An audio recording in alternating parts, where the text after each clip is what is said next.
Embrague unidireccional. El embrague unidireccional opera en forma similar al convertidor de par convencional, ¿no?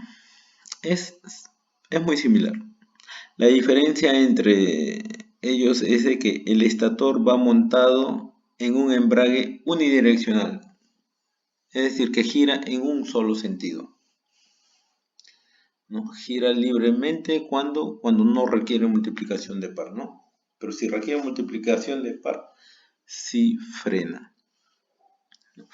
Es considerado un trinquete grande. ¿Por qué?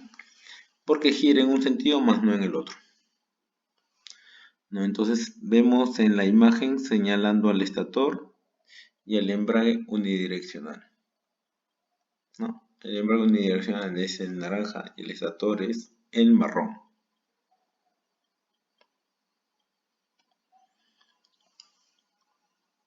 Bien, acá tenemos esa figura amarilla, el estator, ¿no? Y ese estator va montado acá, ¿no? Dentro del núcleo entre la bomba y la turbina, ¿no? Es lo de amarillo.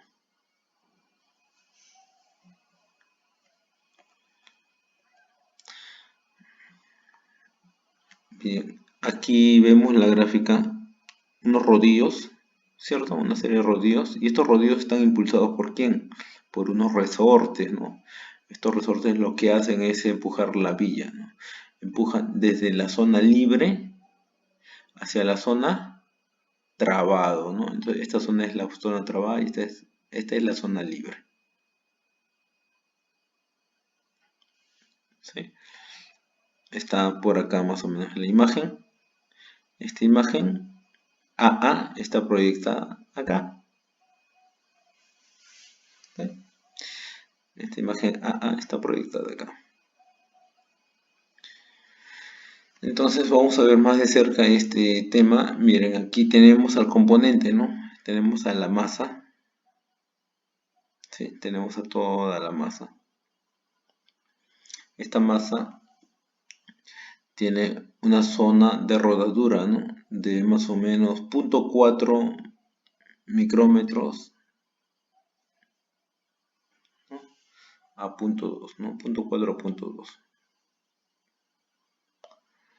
Listo, entonces, ¿qué es lo que pasa? Acá tenemos el rodillo, ¿sí? Tenemos el rodillo, que está siendo impulsado ¿por quién? Por el resorte. Estos son pequeños resortes que empujan al rodillo. ¿Qué pasa si esta rueda gira en forma horaria?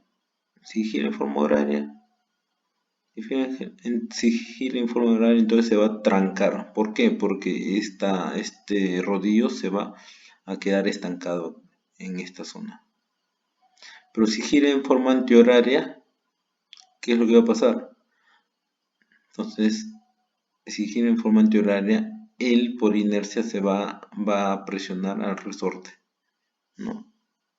Y va a quedar libre, ¿no? Porque esta es la zona libre. Entonces, ¿esto qué significa? Que en forma horaria no gira, y en forma antihoraria sí gira. Entonces, la posición de esos resortes me indican por dónde gira.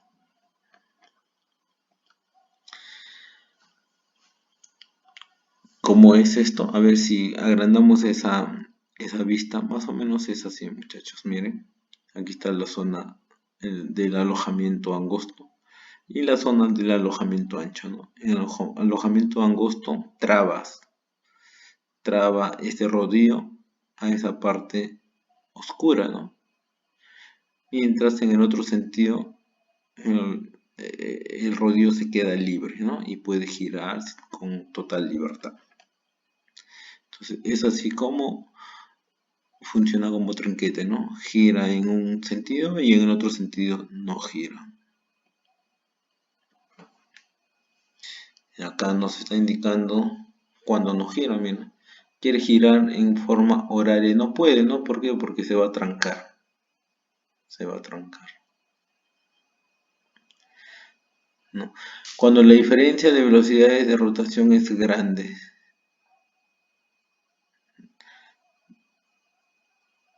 Cuando se tiene una carga pesada, entonces cuando se tiene una carga pesada, entonces se requiere multiplicar el par. Para eso se frena el estator. La fuerza del aceite sobre la parte delantera de los álabes del estator tratan de hacer girar el disco de la leva hacia la derecha. Pero no va a poder. No va a poder.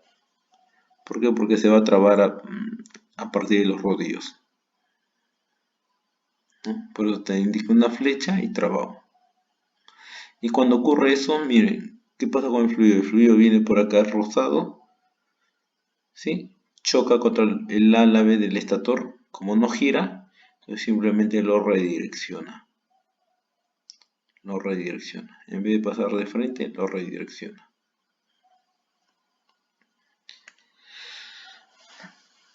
Pero ¿cuándo está liberado?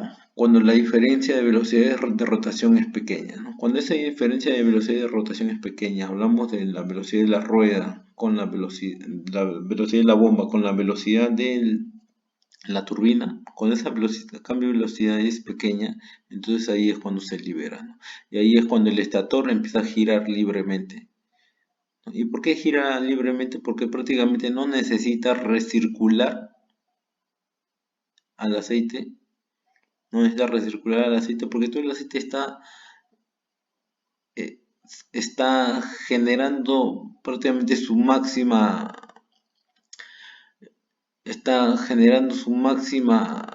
conversión de energía hidráulica a energía mecánica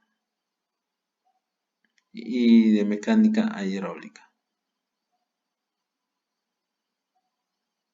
Prácticamente no existe pérdidas de potencia. Cuando aumenta la velocidad de rudete y turbina, la fuerza de aceite empieza a golpear en la parte de atrás de los álabes del estator, ¿no? Y gira el estator hacia el lado izquierdo, ¿no? Entonces empieza a girar al estator hacia el lado izquierdo. Gira libremente, no hay ninguna restricción, ¿no? Entonces, como moraleja queda de que a altas velocidades se libera, ¿no? Pero cuando hay una resistencia externa, entonces se tranca este estator. ¿Para qué? Para recuperar esa energía hidráulica que está perdida dentro del convertidor. Y llegamos a esta imagen, miren, vemos en este flujo superior, ¿sí? El de rojo, ¿qué es lo que hace? Choca la parte cóncava del estator, ¿sí? A bajas RPM. Pero cuando hablamos de altas RPM, ¿qué es lo que ocurre? Viene la velocidad del fluido y ya no va a chocar en la parte cóncava, sino ahora va a chocar en la parte convexa de los álabes del estator, ¿no? Ahora choca en la parte convexa, ya no en la parte cóncava. Entonces yo puedo decir de que cuando choca en la parte cóncava es bajas RPM y cuando choca en la parte convexa, perdón, cuando choca en la parte convexa es bajas RPM, ¿no? Pero cuando choca en la parte cóncava es bajas RPM, perdón, a ver, cuando choca en la parte cóncava tiene bajas RPM, ¿no? Pero cuando choca en la parte convexa tiene altas RPM, ¿no? ¿Sí? Listo. Entonces, el embrague del estator. Acá tenemos el embrague del estator. Aquí está. Importancia: proporciona multiplicación del par en cargas pesadas, menor producción de calor y se reduce el arrastre del convertidor. Entonces, por eso es importante, ¿no? Porque proporciona multiplicación de par en cargas pesadas, ¿no? Me permite multiplicar el par, ¿no? Además, genera menor producción de calor, ¿no? O sea, limita a que se genere mucho calor, que eso es perjudicial para el funcionamiento óptimo del convertidor, ¿no? y reduce el arrastre convertidor también.